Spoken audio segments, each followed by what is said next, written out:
Les abonnés des services de télécommunication et les utilisateurs des services de cybercafé vont être soumis à une nouvelle phase d'identification. Cette décision s'inscrit dans le cadre du décret numéro 2017-193 du 22 mars 2017 portant identification des abonnés des services de télécommunication TIC ouvert au public et des utilisateurs du cybercafé. À son cabinet, au 23e étage de l'immeuble Postel 2001, le ministre Bruno Nabagné-Koné, ministre de la Communication, de l'Économie numérique et de la Poste, a bien voulu donner quelques éclairages sur cette nouvelle opération et en situer les enjeux. Monsieur le ministre, en 2011, une opération similaire d'identification des abonnés mobiles avait été initiée. À quoi répond cette nouvelle phase d'identification? Il ne s'agit pas d'une nouvelle opération. L'opération de 2011 avait été faite dans un contexte particulier. Nous sortions de crise et nous avions besoin d'aller vite dans l'identification parce que c'était la première opération d'identification des abonnés ivoiriens. Donc nous avions admis qu'un certain nombre de pièces d'identité soient produites à l'occasion de cette opération d'identification. Il s'est avéré par la suite que cela malheureusement conduit à des abus qui ont affaibli la portée de l'opération, l'intérêt de l'opération même. Et 6 ans après, il nous paraît totalement pertinent de corriger ce qui n'a pas pu l'être en 2011. Nous avons un marché qui s'est très fortement développé, les services se développent fortement et notre environnement a besoin de confiance. Dans ce métier, il y a un facteur qui est essentiel, c'est la confiance qu'ont les abonnés, qu'ont les utilisateurs par rapport aux services qui leur sont fournis. S'ils n'ont pas confiance, nous aurons du mal à développer une véritable économie numérique en Côte d'Ivoire. Quel bilan faites-vous de l'opération de 2011? En 2011, nous avions identifié à peu près 95% de la base. Il se trouve que le risque principal vient justement de ceux qui ne sont pas identifiés, donc des 5% qui restaient. Nous avons la même problématique aujourd'hui. Il faut faire en sorte que nous ayons 100% de la base qui soit fiable. Il suffit qu'1% ne soit pas fiable pour que l'ensemble de l'opération soit affaibli, que nous courions des risques par rapport à ce petit pourcent. Qu'est-ce qui n'a pas fonctionné lors de la première opération? Ce qui n'a pas marché, nous avons établi une liste de pièces admises pour cette identification, mais dans cette liste, il y avait un certain nombre de pièces qui aujourd'hui, en Côte d'Ivoire, s'obtiennent très facilement. Nous avions admis, par exemple, les cartes d'identité scolaire ou la carte d'étudiant. Donc ce sont des choses qui aujourd'hui peuvent malheureusement être rapidement faites à partir du moment où ces documents ne sont pas biométriques.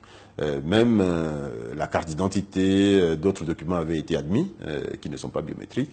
Donc évidemment tout cela a laissé libre cours à certaines pratiques. Quel en sera le mode opératoire? Il s'agit dans cette nouvelle opération principalement d'identifier les abonnés à partir de données, cette fois, biométriques. Que ce soit le passeport, que ce soit le permis de conduire, que ce soit la carte d'identité, ou même tout autre document à partir du moment où il est biométrique. Par exemple, pour les cartes de résidents des étrangers, à partir du moment où le document est biométrique, ce document peut être parfaitement utilisé dans le cadre de cette opération. Les abonnés déjà identifiés en 2011 sont-ils concernés?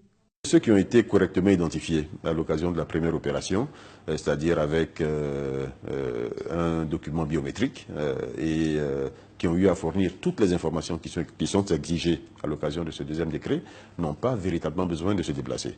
Mais il est souhaitable que les opérateurs fassent appel à l'ensemble de leur base et corrigent les informations concernant l'ensemble de la base. Donc pour nous, l'important, c'est la fiabilité du résultat final. L'opération est-elle payante? Comme pour la première opération, nous avons évité d'en faire une contrainte trop forte pour nos abonnés. Donc nous souhaitons éviter que les abonnés aient à débourser de l'argent. Donc, a priori, en dehors du déplacement qui est effectué par l'abonné pour aller se faire identifier, il n'y a pas de coût à payer à l'opérateur. Qui supportera le coût de l'opération, l'État ou les opérateurs mobiles? Cela va nécessiter effectivement des coûts, sans aucun doute, pour les opérateurs mobiles. Mais j'allais dire, nous en avons déjà discuté et nous sommes d'accord que ces opérateurs prendront en charge le coût que représente cette opération. Cela dit, parce que c'est une opération qui présente un avantage pour tout le monde. Certainement pour l'État, certainement pour les abonnés, mais également pour les opérateurs. Pour les opérateurs, l'avantage ici, c'est d'avoir une base de données qui est fiable.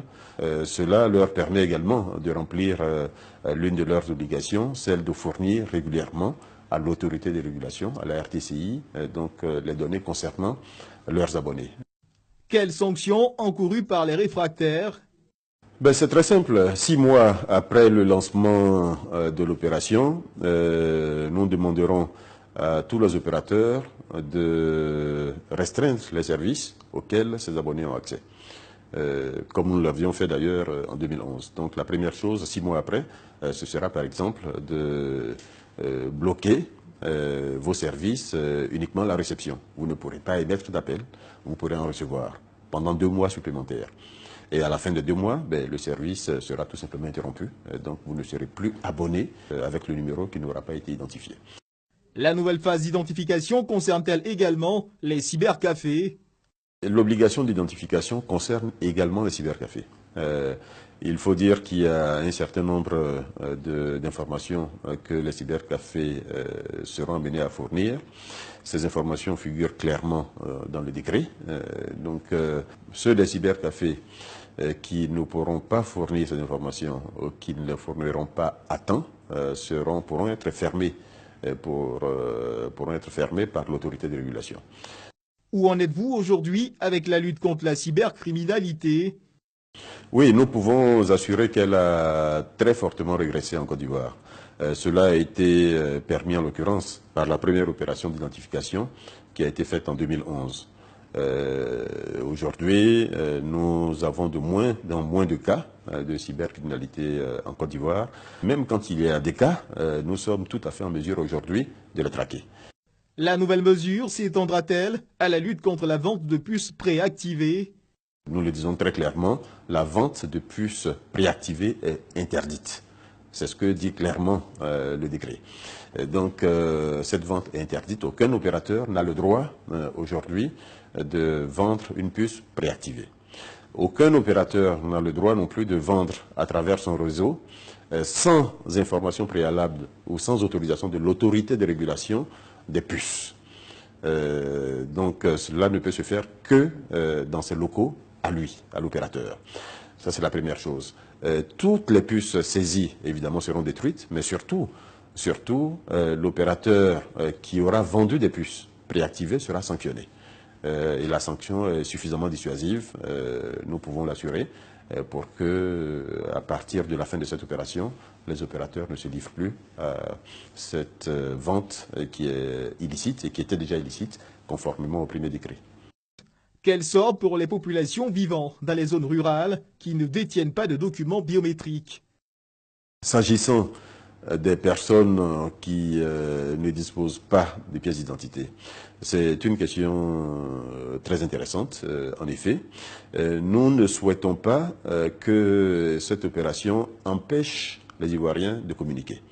Nous ne souhaitons pas que cette opération soit un frein au développement de l'économie numérique en Côte d'Ivoire.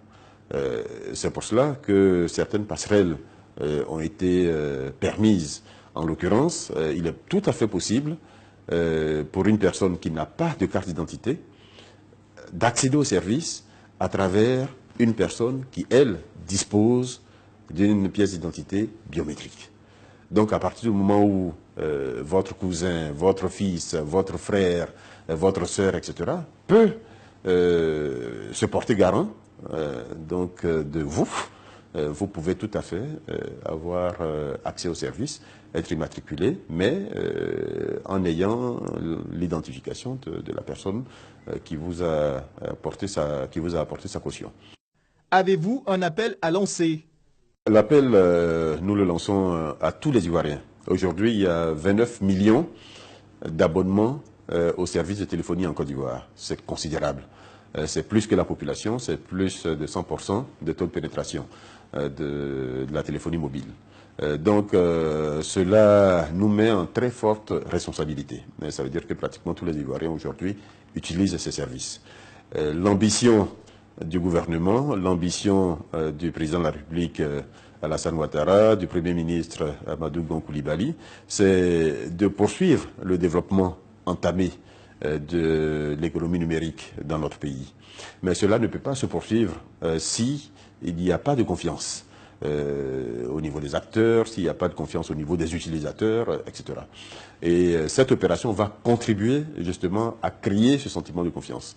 De la même façon qu'il y a par exemple la protection des données à caractère personnel qui impose aux opérateurs, qui impose à l'État lui-même certaines règles dans l'utilisation des données des utilisateurs, il est important que les utilisateurs eux-mêmes aient confiance. Et cette opération va contribuer à créer justement ce sentiment de confiance entre tous les acteurs. C'est de cette façon que l'économie numérique en Côte d'Ivoire continuera de se développer pour le bien de notre économie, pour le bien de notre pays.